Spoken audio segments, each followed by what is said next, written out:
حضرت مولوی روم یک قصه دارد در مثنوی. گفت پیر مر طبیب را که من در زهیرم از دماغی خیشتن.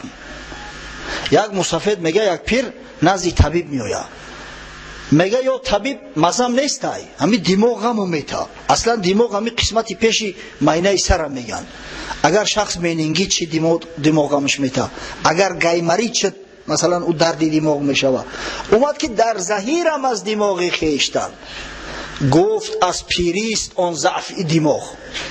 طبیب گفت که این علامت پیریه، زیق نشه. گفت در چشمم زی ظلمت هست داغ. گفت همه چشمم پرده گرفت، از چی درد داره سوز نمیبینم. گفت از پیریست ای شیخی قدیم. گفت پشتم درد می آید از این. گفت هم پرده چشم تمام حساب پیریه. گفت آخی پشتم درد میکنه، ایش چه یگنه بهوده و بهوده میسوزه درد میکنه. گفت از پیریست ای شیخی نیزار. گفت هرچی میخرم نبود گوار. آخه ای سرت مونه. گفت همین طعام میخرم نمیفهمم چی خوردم، که مزه داره و طعام نه. سلام دوستو، بسیاری شما از پروستاتیت تقسیم میکشیده. مرحمت برادرها، به شما توصیه میتونم полноценный курс лечения برای پروستاتیت. انشالله که هم مردونگی به خود میکنه، همچنین ژلانی هم خوبگی خوب میکنه، هم برای گرده، معده، قد رودها به حد افکتیو نه. تریلیبوس ماسین، دو دونه روغن خیلبا، یک تا قیصل هندی، دو پاچکا فیتو سویچا. غیر از این شرکت شفافارما برای شما هجامه به پول را پیشنهاد می‌نماید. کسانی که در شهر مسکو قرار دارد هم رفته هجامه کنند، هم داروهای خود را دسترس نماید. مرحمت. بعد هضم نمیکنم، در شکمم زپار میشه و عذاب میته. گفت ضعف معده هم از پیری است. گفت وقتی دم مرا دمگیری است. همه گفت ده اتش ببرم نفس میگیره، ده قدم میزنم نفس میگیره. ایچی است، ایش تبوبت که. گفت آره انقطاع دم بود، چون رسد پیری 200 علت شود. زیق نشه. گفت برای بخر بچر بگرد. همه علامت پیری زیق نشه. این کسلی مخصوص نیست، این کسلی پیری میگن. هر درد به خودش دوا داره، نه که درد پیری دوا نداره. در حدیث اومده است که پیامبر صلی الله علیه و سلم فرمود ما وضع الله داء الا وضع له دواء الا داء واحدا الحرم. خداوند هر دردی را که در روی زمین وضع کرده است، شفای او را وضع کرده است مگر یک درد، همین درد پیری. این گفت همین علامت پیریه، برا زیق نشه. گفت ای احمق بریم بردوختی، از طبیبی تو همین آموختی. ای مدمغ عقلت این دانش نداد، که خدا هر درد را در ما نهاد. روی تواری طبیب در گور گفت تا ای طبیبی همین خلقه میدونی چیز زد میگن میگوی علامت پیریه. تو خری احمق زی اندک مایگی، در زمین مانده زی کوته پایگی. و رفیقای تو چی کسلی ها را تبوبت میکنن، تا ایری احمقی و جاهلیت مانده در هم یک زینه پسترین. پس طبیبش گفت ای عمری تو 60، این غضب و این خشم هم از پیری است. چون همه اعصاب اجزا شد نحیف، خیشتنداری و صبرت شد ضعیف. انمی گیزلگی تم به حساب پیریه، عصبی شدن تم حساب پیریه. تا به یک جرعه ندارد قی کند، برنه تا به 2 سخن زوهی کند. بعد حضرت مولوی میفرماید جز مگر پیری که از حق است مست، در درون او حیات طیبه است. جز او پیروی که از حق مستن. بابای حاجی کنجا ای حصار هر جمعه میوید، هر وقت میوم در همجا شتگی در صفی پیش. برای صفی پیش گرفتن خیلی بر وقت اومدن در کار. بر تو میخندد مبین او را چنان، 100 قیامت در درون استش نهان. با این پیران نخند که او بر تو میخنده، زیرا که عمر در 60 رفته است، نه که دلشو جوان است، غیرت شو داد از خدای تعالی. اینا از این حساب بیرنن.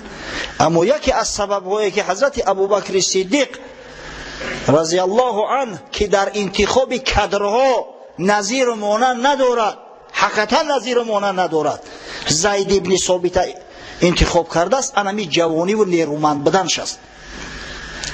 حضرت ابوبکر صدیق کسی را انتخاب کرد به مرادش رسید. مسلمانان خیلی از او فیض بردن.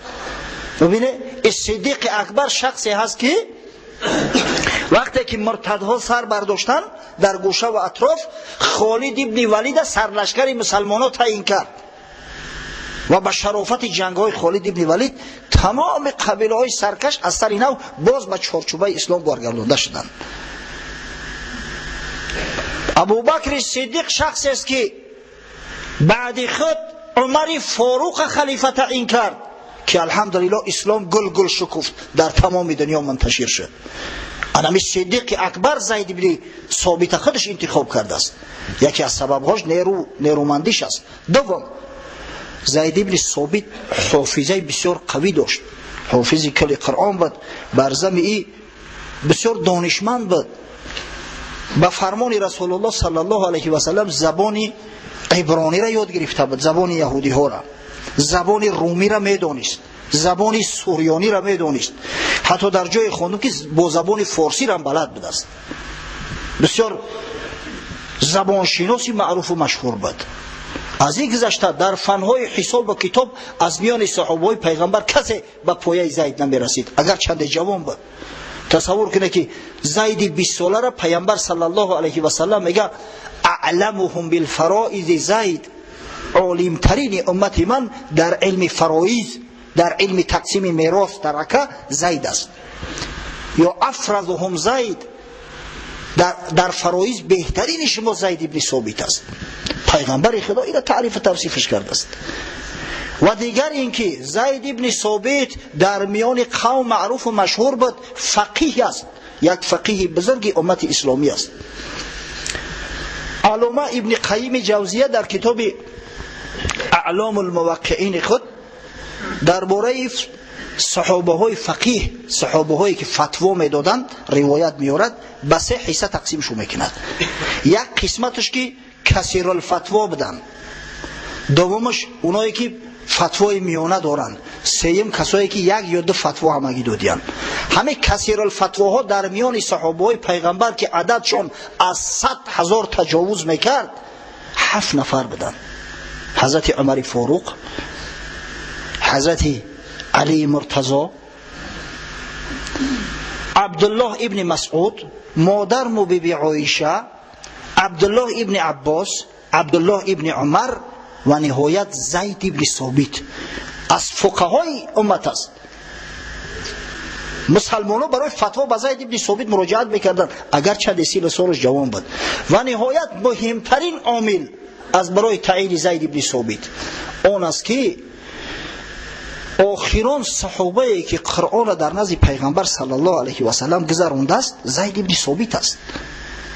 حضرت رسول الله صلی الله علیه و سلم در ماهای شریف رمضان مدارسه قرآن میکرد با جبرئیل علیه السلام.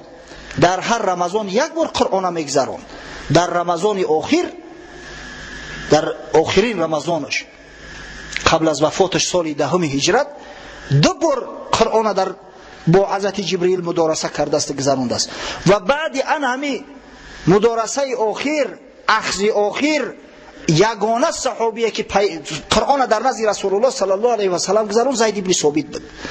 از همین خاطر است که زید ابن ثابت از میان امت اختیار کردن برای این کار شریف، اولا ابوبکر صدیق و بعدا عثمان ذی‌نورین. پس صفصت‌هایی که این کسایی که واقعا در لباس مسلمان جلوگر میشوند اما در اصل دشمن اسلام و مسلمان ها هستند، باید که از جانب ما پذیرفته نشود، گوش نکنه. من به شما بهترین توصیه همی است که تماشا نکنه همین کانال را. برای جواب یک سوال شما را گفتن، برای دعوای یک دعوای باطل ابله رد کردن 2 ساعت برای ما و شما لازم شد. این ساعت دیگه هم تمام شد است. از برای خدا از همه بهترش آن است که همو را تماشا نکنه. همون سخنا را برای آن میگن که شما را جلب کنن تماشا کنه. از بس که شما زیربنای مستحکم ندارید، فوندامنت مستحکم نیست، میتونه به فند فریب با گپ‌های همون ابله‌ها غره شده و همون سخنای ابلهانه و احمقانه و کفرآمیز به زبان تو برانید. از همین خاطر التماس تماشا نکنید. خب دیگر چیزی که من میخوام برای شما تذکر کنم، انشالله وقت باقی است میرسونیم. درباره قرای سبعه، من درباره نزول قرآن به 7 حرف با شما صحبت مفصل کرده بودم 2 هفته قبل از این، که نزول قرآن به 7 حرف یعنی چی است. خوش رو صحبت کرده بودیم و گفتم که مبادا با شما گمان نکنه که همون نزول 7 حرف یعنی همه 7 قرائت. نه، این تماما دیگر چیز است. 7 قرائت همون قرائت هایی است که رسم الخط عثمانی همش در بر گرفته است، همش رسم الخط عثمانی است، از همین قرآن است. این 7 قرائت به حد تواتر رسیده است. یا تون باشه من مکتوبی هم برادر وقتی خواندم نوشته است که چرا میگویند که قرآن به 7 حرف نازل شده است، در صورتی که خواجه حافظ گفته بود است که قرآن به 14 روایت از یاد میدونم. در همین باره انشالله صحبت میکنیم که قرائت چی است، روایت چی است. چرا خواجه حافظ گفت عشق قد رسد به فریاد، ارخد به سان حافظ، قرآن زبر بدانی با 14 روایت. این 14 روایت کدام روایت ها است؟ خب قرای سبعه که روایات اونا به حد تواتر رسیده است، سند قوی ترین است، به همه یا قرائت درست است، 7 نفرند. 7 قاری معتبری قرآن نزیما موجود است. اولا اکی یکم دیم شونه از روی ابروشونه، الحمدلله همه اینا به ابرو عزتن، از حسابی سین سالشو میگیریم. درسترش از حسابی مرگ شو که پیشتر وفات کرده است همون رو اول میوریم. در زمانهای پیش سالی تولد معین کردنش مشکل بود، اما سالی مرگ همه میدونن، برای که در وقت کودکیش کسی او را نمیشناخت، بعد که عالم زبردست شد همه میشناختنش. وفاتش در یاد مردم میمونه. باز اگر سوال تو کنم که مولوی محمد جان هندوستانی کی تولد شده است، هیچ که نمیدونه. اما اگر پرسم تو که کی وفات کرده است، همه میگن که سال 1989، برای الان که معروف شده بود. ما هم با سالای مرگ شو موافق کرده و ایالا به ترتیب میگوییم. قاری اول عبدالله ابن عامر شامی است، عبدالله ابن عامر دمشقی. این شخص قرائت از مغیره ابن شهاب برداشته است. مغیره ابن شهابی که حضرت عثمان او را متصدی نسخه شامی کرده و به شام فرستاده بود. در یک روایت شاذ اومده است که گویا از ابو دردا صحابی پیغمبر قرآن برداشته است، اما روایت اول درست‌تر است، از مغیره ابن شهاب قرائت گرفته است. خب عبدالله ابن عامر در همون شام زندگی میکرد، در شهر دمشق از دنیا گذشت سال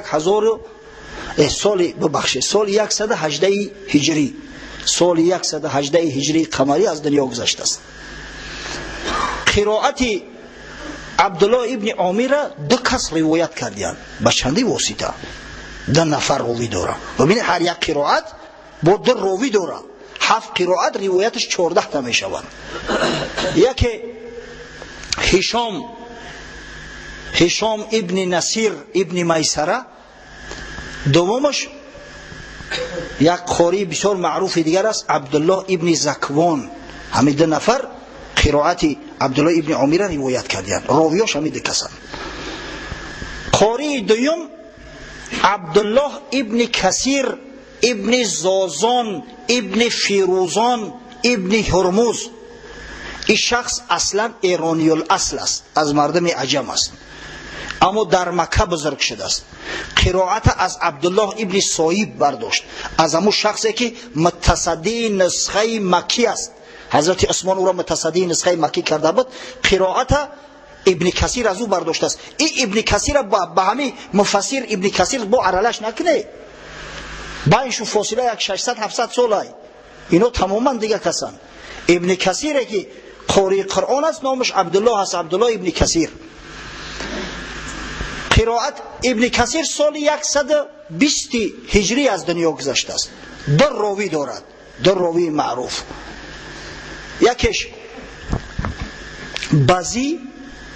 بازی تخلصش است، نامش احمد ابن محمد ابن عبدالله است، مکی. دیگر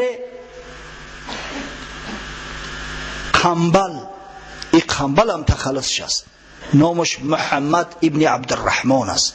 همین 2 راوی قرائت ابن کثیر روایت کردند.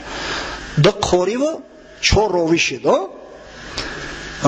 قرائت سیم قرائت عاصم است. ابو بکر عاصم ابن ابو نجود کوفی. معروف ترین قرائت امروز در عالم اسلام قرائت عاصم است. همه قرآنایی که ما و شما داریم، خواه در نیم جزیره عربستان چاپ شود، خواه در هندوستان چاپ شود، خواه در قزان چاپ شده است، همه قرائت عاصم است.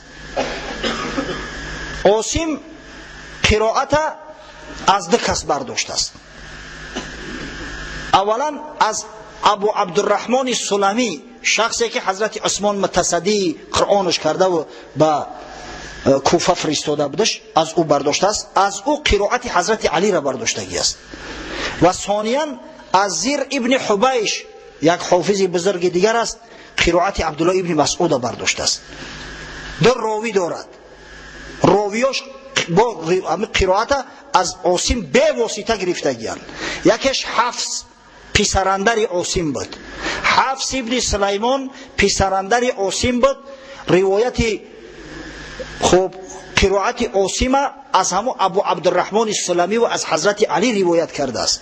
حفص میگه که در قرائت من با استادم یگان تفاوت نیست، فقط در یک کلمه، در کلمه ضعف. در قرائت عاصم اومده است، ولی قرآن را نگاه کنید، قرآنایی که اگر چاپی سعودی و چاپی لبنان و دیگر باشه، آیه 54 سوره روم، الله الذی خلقکم من ضعف ثم جعل من بعد ضعف قوة ثم جعل من بعد قوة ضعفا و شیبا. الآیه کلمه ضعف، عاصم ضعفش تلفظ کرده است، شاگردش حفص پسراندرش همین را ضعف گفته است. اگر قرآنای عبدالواحدی را ببینه، قرآنایی که در هندوستان چاپ شده است، هم یک حرکت ضمه داره، هم یک حرکت فتحه، یعنی هر دو قرائت میگن درست است.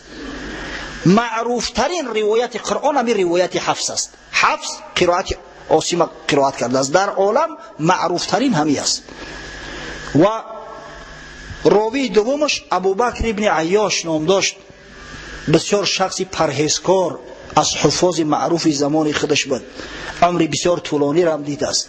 روایت میکنن که وقتی که در حالت سکرات مرگ بود، خواهر خوردش آمده بالای سرش گریه میکرد، گفت خواهر همه گوشه خانه را ببین، من در همه گوشه خانه 18,000 ختم قرآن کردم، تو را به خدا قسم تو بر شخص گریه میکنی که 18,000 ختم قرآن کرده است. حضرت رسول الله صلی الله علیه و سلم گفته است من قرأ حرفا من کتاب الله فله به حسنه والحسنه بعشر امثالها. هر کسی که یک حرف را از قرآن تلاوت کنه، خداوند یک حسنه در نامه اعمالش می نویسد، هر حسنه 10 ثواب داره. لا اقول الف لام میم حرف ولكن الف حرف و لام حرف و میم حرف. من نمیگم میگه که الف لام میم یک حرف است، نه، الفش یک حرف است، لامش حرف دیگر است، میمش حرف سوم است. با یک الف لام میم گفتن 30 ثواب در نامه اعمالت نوشته می شود. تو بر مرد گریه داری که 18,000 بار ختم قرآن کرده است، ای خدا شرم نمیداری؟ خب 3 قاری شد و 6 راوی. قاری چهارم معروف ابو عمرو بصری است، نامش زبان است، زبان ابن علا. این شخص در بصره تولد شده است. پدرش از تعقیب حجاج ابن یوسف ظالم گرفته و فرزندش همراهش برد به مکه، بعدا در مدینه نزد قرای معروف همون سرزمین علم قرائت آموخت. حتی میگن زبردستترین قاری در میان قرای سبعه همین شخص است، ابو عمرو بصری. قرائت ابو عمرو 2 راوی دارد، 2 کس روایتش کردن. یکی دوری، امام دوری، این شخص نامش حفص است، حفص ابن عمر ابن عبدالعزیز. دومش سوسی، نامش اصلا صالح است، صالح ابن زیاد، با تخلص سوسی معروف است. خب 4 قاری شد و 8 راوی. قاری پنجم حمزه ابن حبیب کوفی است که قرائت از عاصم گرفته است، از اعمش گرفته است. حمزه رفیق و همزمانی حضرت امام اعظم ابو حنیفه بود. هر دوشم تولد شد سال 80 هجری است. فقط قاری حمزه 6 سال از امام اعظم ابو حنیفه زیادتر عمر دیده است. در بعضی روایات اومده است امام عجلی میگه که باره حضرت ابو حنیفه در یک معرکه به حمزه گفت که در دو چیز تو از ما پیش قدم تری، در دو کار تو از ما دست بالایی، یکی در قرآن، دیگری در علم فرائض که من با تو بحث نمیکنم در این موضوع. خب روایت حمزه را خلف ابن هشام و خلاد ابن خالد روایت کردند. انشالله 5 قاری شد، 10 راوی.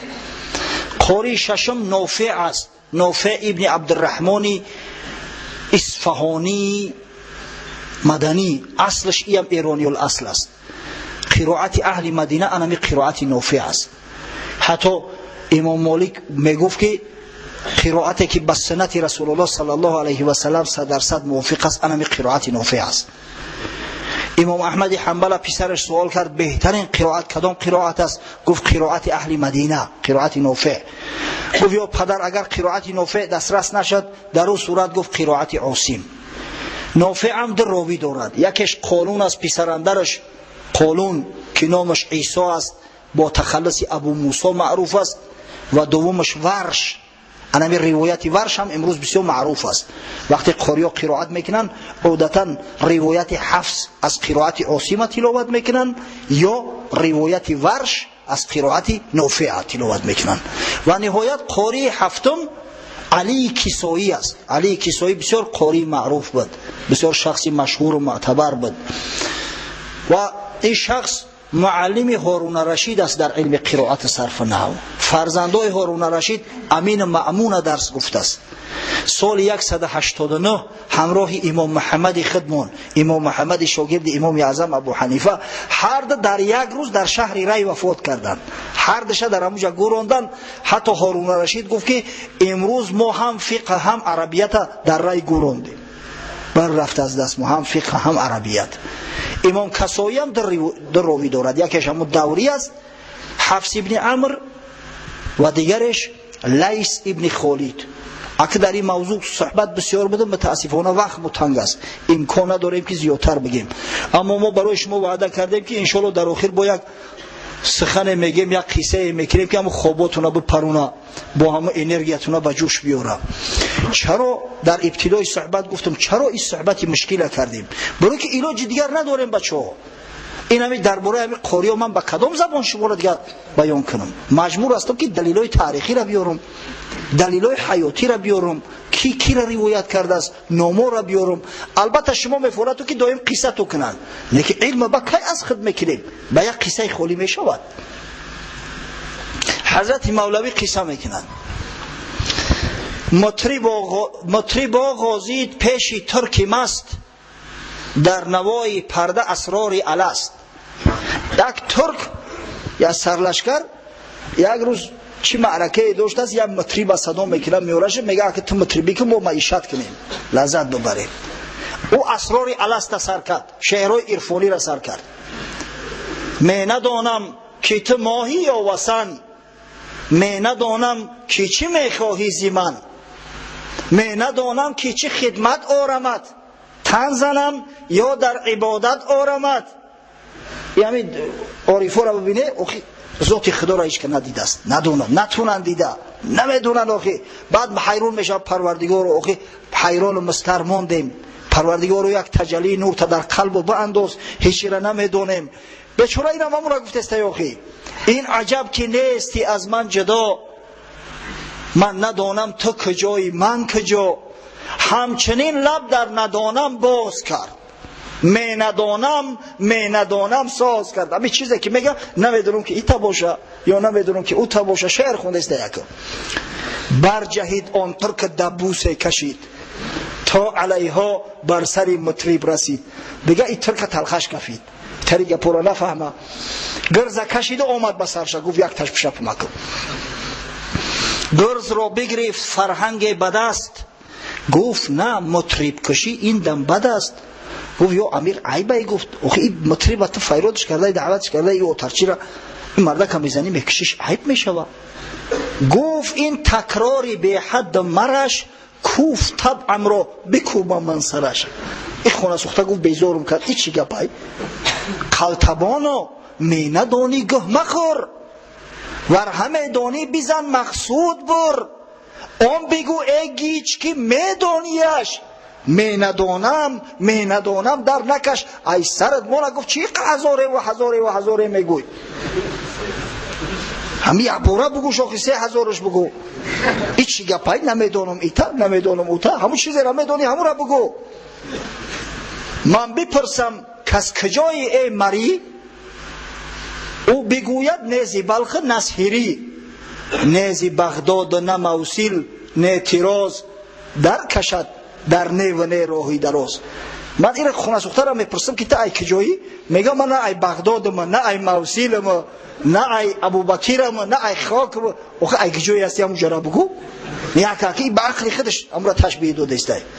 یا بگویم که چی خوردی ناشتاب، او بگوید نه شراب نه کباب، نه قدید نه سرید نه عدس. آن چی خوردی آن بگو تنها و بس. همون چیزی خوردگی تا بگو. من میپرسم چی خورده؟ میگه نه شراب خوردم، نه کباب خوردم، نه خاک خوردم. بعد میپرسه این سخنخواهی دراز از بحر چیست؟ گفت چی گپ میکشی؟ چی قمه بری میاریش؟ برای چی است؟ گفت مطرب زان که مقصودی خفیست، میرمد اثبات پیش از نفی تو. نفی کردم تا بریز اثبات بو. ای سرت بون. آخه گفت من درباره چیزی گم بزنم که کسی ندید استش، درباره او تصورات ندارن. او را چخیل من میدونم شب بگم، مجبورم نمیدونم شب بگم، بعد میدونم شب تو بفهمی. یعنی که همین صحبت های علمی میشود بچه ها ایروی ضرورت است باید دستخط کنیم. همین علم است. انشالله گمان میکنم اینجا طالب علم زیاد هستند، علما زیاد هستند الحمدلله. خیلی اگر یک حرف ده حرف بهره برده باشند انشالله هم فایده اونا است هم فایده ما و شما. در آخر دعا میکنیم پروردگار رو این صحبت که واقعا صحبت علمی بود، به خاطر رضای تو بود قسم به خدا. پروردگار رو به درگاهت قبول و مقبول گردان. خداوند عمل کردن موافق آن از برای ما نصیب روزی گردان. پروردگار رو مساعدت فرما که مسلمانای ما خاصتا جوانای ما در تعلیم تدریس علم و دانش کوشا باشن، ثابت قدم باشن، پیشرو باشن، بیشتر و زیادتر کوشش کنن که صحبت‌های علمی را گوش بیندازن، از علم برخوردار و بهره‌ور گردن. و خداوند عاقبت کارمون به خیر انجام ده. فرزندامون در راه صراط المستقیم هدایت فرما. ریش سفیدامون از جمیع بلا و آفات ارضی و سماوی نگهبان باش. طاعات عباداتمون با وجود نقصان و کمبودی هایی که داریم به درگاهت قبول و مقبول فرما. و روز شریف جمعه را از برای تمام مسلمانان این سرزمین و برای تمام مسلمانان جهان مبارک گردان. ربنا افتح بیننا و بین قومنا بالحق و انت خیر الفاتحین برحمتك یا ارحم الراحمین. حضرت الله اعلم حسین واعظی کاشفیس گمان میکنم یک نظم داره، میگم مستمند بود در اقصای روم، روز شب میگفت این الظلم شوم. یک درویش میگه در اقصای روم زندگی میکرد، دائم که مردم نصیحت میکرد تاکیدشو میکرد که این الظلم شوم، از ظلم بپرهیزه که این ظلم بدترین عمل است. ظالم یک روز با وی قهر کرد، بهر آن مسکین 3 نام پر زهر کرد. یک ظالم است سخنای درویش نمیفوره، 3 قرص اینا نمیگیره و به زهر آلوده میکنه و در دست همی درویش میتایی. بیچاره کم بغل بود است که مقصد از همین نانا استعمال کنه و بمره، جان مخلاص شوه از نصیحتاش.